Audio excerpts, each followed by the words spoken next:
hello everyone আপোনালোকৰ মাজলৈ আকৌ আহি গলো অন্য এটি ভিডিও লৈ পেলাই আশা কৰো আপোনালোক সকলোৰে ভাল মোৰো বৰ্তমান ভালেই আজি হল সোমবাৰ মানে 25 তাৰিখ আৰু ক্ৰিসমাস ডে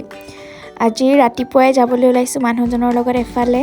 মানে একচুয়ালি তেওঁৰ অফিচৰ কিবা কাম আছিল সটিয়াৰ ফালে সাইটত তো মোক ক'লে দিনটো এনে থাকিব নালাগে যেহেতু মই মঙ্গলদৈৰ পৰা আহিছো ছুটিত একেদিন তো ঘৰটো মই অকলে বৰে খাম সেইকাৰণে ক'লে তুমি ওলোৱা সেইফালে সটিয়া ফালে যাম আৰু আমি অলপ এনে ফুৰিও আহা হ'ব সেইবুলি আমি ওলালো আৰু তেওঁৰ কলিগ এজনো আছিল আমাৰ লগত দুবাই ফুৰি আহাৰ পাছত ফুৰাৰ ভিডিওবোৰটো আপলোড কৰিব পাৰাই নাই কিয়নো আহিয়ে কি মোৰ অলপমান হেলথ ইস্যুজ চলি গ'ল যাৰ কাৰণে মানে মই ভিডিও একো দিব নোৱাৰিলো এতিয়া মোবাইলতে ষ্ট'ৰ হৈ আছে বস্তুখিনি মই বনাম বুলি ভাবি আছো তাৰ পিছত আমি বাটতে পালো নাগেশ্বৰ থান এখন তাতে আমি অকমান হেৱা জনাই ফুট ললো বাবালে দক্ষিণা এটাও আগবঢ়ালো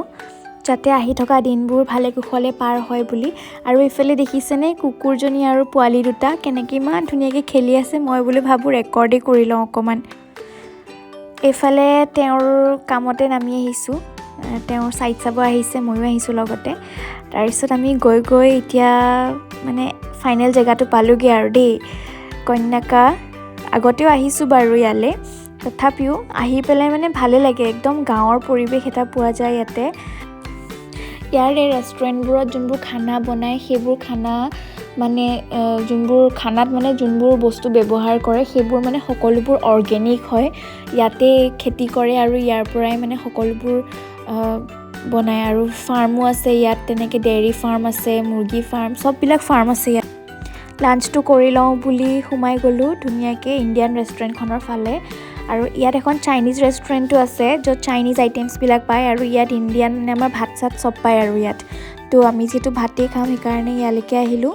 দুপৰীয়া সময়ত পুৰা ভিৰ লাগি আছিলে আৰু ইয়াতে মানে কটেজত যিমানবোৰ মানুহ আছে সকলোবোৰে ইয়াতে লাঞ্চ কৰিবলৈ আহিছে যাৰ ফলত মানে বহুত দৌৰাদৌৰি হৈছিলে সিহঁতৰ আমাক সাৰ্ভ কৰোঁতে প্ৰথমে আমি ষ্টাৰ্টাৰৰ কথা কৈছিলোঁ কিন্তু ক'লে যে ষ্টাৰ্টাৰ এতিয়া নহ'ব ইমানবোৰ ভিৰ লাগি আছে সেইকাৰণে মানে থালিয়ে হ'ব চ' আমি থালিয়ে ল'লোঁ তিনিওটাই তিনিখন থালি ল'লোঁ আৰু ভাগ্য ভাল আমি থালি পোৱাৰ পিছতে মানে থালি চেছ হৈছে তো আমি কিমান লাকিলি মানে থালি পাইছোঁ আৰু এইফালে আমাৰ আহি গ'ল থালি চিকেন থালি দুটা দিছিলোঁ আৰু মটন থালি এটা দিছিলোঁ মই নতুনকৈ চিকেন খোৱা আৰম্ভ কৰিছোঁ নহয় 4 বছৰৰ পিছত উপায় নাই আৰু অসুস্থতাৰ বাবে মাহঁতে জোৰ জবৰদস্তি মাছ মাংস খুওৱাটো আৰম্ভ কৰিলে এতিয়া কেইদিনমান খাম বুলি ভাবিছোঁ খাই পেলাই আকৌ কেইদিনমান পিছত এৰি দিম পুৰা খাই আছে গমেই পোৱা নাই মই যে ভিডিঅ' কৰি আছোঁ খোৱাত পুৰা ব্যস্ত হৈ আছে তাৰপিছত খাই বৈ আমি ওলাই আহিলোঁ ফেলে নতুনকৈ আৰু এখন ৰেষ্টুৰেণ্ট বনাই আছে মানে এইখনত ইমানেই ভিৰ লাগে সেইকাৰণে আৰু এইবোৰ যে দেখিছে এইবোৰ গোটেইবোৰ কটেজ হয় বেলেগ নাম আছে কটেজবিলাকৰ কাৰেং আছে ক'ৰবাত আৰু কিবা নাম আছিলে মানে ধুনীয়া নাম আৰু অসমীয়া থলুৱা নাম কিছুমান আছিল যিহেতু আমি লাঞ্চ কৰিবই গৈছিলোঁ ন সেইকাৰণে মানে সেইফালে নগ'লোগে কেতিয়াবা যদি ষ্টে কৰাকৈ যাওঁ তেতিয়াহ'লে আপোনালোকক দেখাম বাৰু লাঞ্চ কৰাৰ পিছতে তেওঁৰ কলিগজন যে গ'ল বেলেগ ফালে সাইট আছিলে তাৰপিছত আমি দুয়ো আহিলোঁ আৰু কোনফালে আহিছিলোঁ গম পাইছেনে নাই নতুনকৈ যোনখন চকীঘাটৰ দলং হৈছে যোনটোৱে তেজপুৰৰ দোলাবাৰী আৰু জামুগুৰিহাটক মানে কানেক্ট কৰিছে এতিয়াৰ পৰা মানে জামুগুৰি যাবৰ কাৰণে ইমান একো চিন্তা কৰিব নালাগে কাৰণ পুতুককৈ আমি জামুগুৰি পাই যামগৈ এতিয়া যিহেতু আমাৰ দলংখন হৈ আৰু গোটেই মানুহবোৰে একদম ৰাস্তাত ৰখি নতুন দলঙত মানে ফটো মাৰি আছিলে তাৰপিছত ময়ো কৈছিলে এওঁক যে বোলাচোন আমি দুটামান ফটো মাৰোঁ তেতিয়া তেওঁ ক'লে কি বোলে হেই নালাগে ফটো মাৰিব মই বোলো হ'ব আৰু নামাৰিলে নামাৰোঁ আৰু এনেকৈ আহি আমি জামুগুৰিৰ পৰা ডাইৰেক্ট দোলাবাৰী পালোহি আৰু মই মানে এইফালে অলপ ফিল লৈ আহি আছোঁ আৰু বেলি মাৰ যোৱাৰ সময়খিনি ফিল লৈ আহি আছোঁ